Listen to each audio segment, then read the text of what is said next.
Bom, vamos lá, perspectivas 02. Vou projetar aqui para vocês.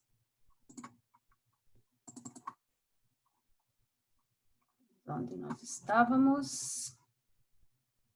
Aqui.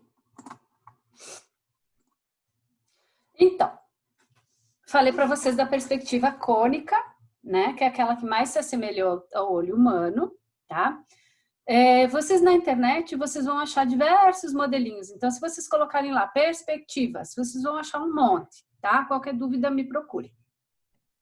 Vamos lá, aqui tem um ponto de fuga, 2 pontos de fuga, isso eu já falei. Vamos lá agora nas projeções cilíndricas. Então, vamos pensar um pouquinho. A gente tinha a perspectiva cônica, vamos lá, é o quê? Um cone, ó. Ele começa assim e termina mais estreitinho, né? É uma coisa que vai se estreitando, é como se fosse um cone. Por isso que ela fica daquela maneira, tá? Ou com ponto de fuga, ou 2 pontos de fuga, ou voo de pássaro. Então, ela é mais parecidinha com aquilo que a gente enxerga, tá? As projeções cilíndricas, então, imagine que ela vem de uma forma cilíndrica, tá? Lembra o que é um cilindro? Eu vou pegar um negócio aqui, tá? Vocês não vão dar risada, tá? Peraí. Ó, rolo de papel higiênico, tá? Ó, isso aqui é um cilindro, só que ele tem uma espessura, tá? Então, o que é uma projeção cilíndrica? É assim, a gente tem 2 tipos, tá?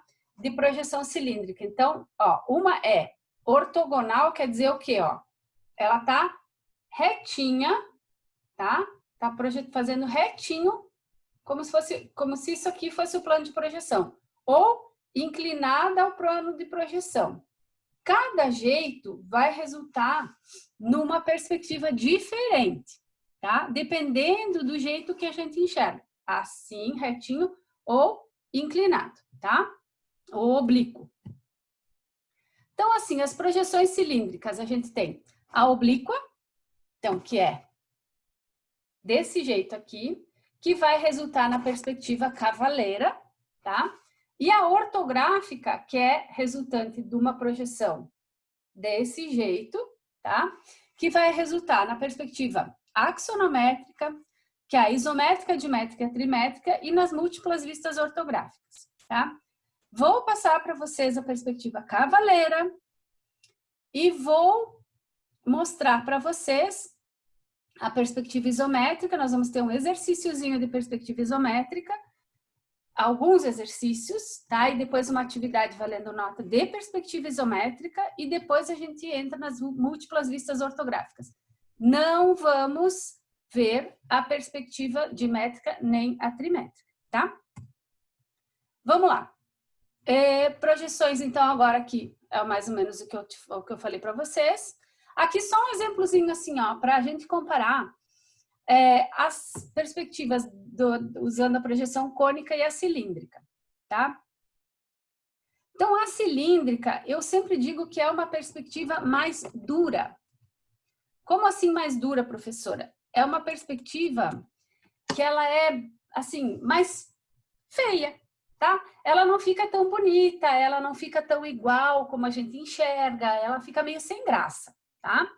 E a perspectiva cônica, gente, ela é super usada em tudo e ela fica bem bonita. Então, no desenho técnico, hoje em dia, com o uso do computador e tal, vocês vão ver na internet, assim, quando vocês forem procurar perspectiva, tá? E por botarem perspectiva cônica, vocês vão ver que vai abrir um monte de coisa.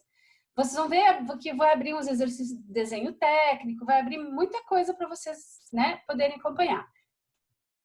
Então, assim, para desenhar na mão, ela é um pouco mais difícil, a cônica para desenhar. Dá para desenhar tranquilo, mas ela é mais difícil, mais complexa. A projeção cilíndrica, que é uma perspectiva mais dura, ela nos informa exatamente o que a gente precisa, que são as 3 dimensões, largura, altura e comprimento, tá? Da mesma maneira que a projeção cônica, de uma maneira bem mais simples. A projeção cônica, ela é mais bonita. Então, ela serve, por exemplo, quando eu quero, não só para mostrar medidas, não para ter uma coisa muito técnica, tá? Ela é mais usada assim, quando eu quero mostrar como é que vai ficar, como é que esse objeto vai ficar tridimensionalmente. Então, eu uso a projeção cônica, tá? Quando eu quero perspectiva bem técnica, só para medidas, para enxergar como é que mais ou menos vai ficar a peça, ou para ter uma noção, eu uso a projeção cilíndrica, tá? Então, aqui tem esses dois Homem-Aranha subindo um prédio. O prédio é o mesmo, as dimensões são as mesmas, só que o método de desenhar é outro. Então, o que acontece? No primeiro, o Homem-Aranha parece que ele está, né, sei lá, no chão, assim, tá meio esquisito. No outro, dá para ver bem direitinho que é um prédio, tá? Então, essa é a diferença, certo? Vamos lá. Então, a perspectiva cavaleira, ela é uma perspectiva bem simplesinha de desenhar, sendo que na perspectiva cavaleira, uma face do objeto vai ficar, né, paralela e o resto vai sofrer a perspectiva, tá? Então, para isso, a gente usa os esquadros que a gente tem. Quais são os esquadros que a gente tem? O esquadro de 30, de 45 e de 60 graus. Desculpa, gente. O de 30 e 60 e o de 45. São dois esquadros, né? Eu tô aqui meio atrapalhada, tá? Deixa eu pegar os meus aqui, peraí. Vamos lá. Como se fosse uma aula normal, né? Aula gravada também. Ó. Conseguem enxergar? Esquadro de 45. Deixa eu deixar mais longe, vou botar, sei lá, assim, assim. Ó, 45 graus, 45 graus, 90 graus, né? Aqui a gente tem o outro, ó. Vou botar ele em pezinho. Dá para enxergar? Ó, 30 graus, 90 graus, 60 graus, tá? Então, são utilizados esses esquadros para fazer essas perspectivas, certo? Na perspectiva cônica, a gente não consegue usar isso aqui, porque o ângulo ele vai variar de acordo com o ponto lá no fundo, então a gente não usa os esquadros de maneira assim tão rígida a questão dos ângulos, tá? Aí são outras questões. Nessas perspectivas que nós vamos aprender a desenhar, usamos os esquadros, tá? Então, aqui a gente tem uma perspectiva cavaleira, usando o ângulo de 45 graus, que é o quê? Esse aqui, ó, tá? Então, o que a gente tem? A gente tem, ó, largura e altura, aqui, ó, né? De maneira de maneira de verdadeira grandeza, então, quer dizer, o mesmo tamanho bem certinho, e o ângulozinho inclinado aqui para trás, tá? Só que assim, ó, gente, dependendo do ângulo que a gente usa, tem uma deformidade. Mas essa deformação, ela acontece no jeito, no nosso cérebro, como a gente enxerga essa peça, tá? Então, eu vou mostrar para vocês dois cubinhos agora, e vocês vão em casa, vocês vão pegar, vocês vão tentar, eu vou mandar essa imagem para vocês, tá? Como atividade 2, tá? Valendo presença. Vocês vão pegar esses cubinhos e vão medir para ver como é engraçado. Por quê? Eu vou tentar ver se eu consigo usar o meu... Ops. Deu, né? Não, sou minha tela. Aqui, vou usar aqui.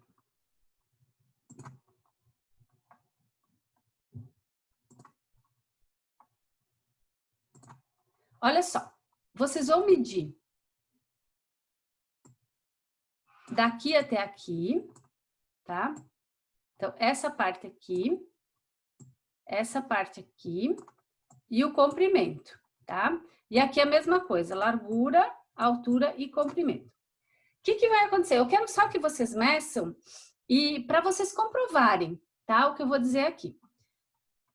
Quando a gente olhar assim, o que acontece? Quando a gente olha rapidamente, vocês parece, né, que o cubo do lado esquerdo, que é o cubo mais compridinho, tá? Ele tem medidas diferentes, tá?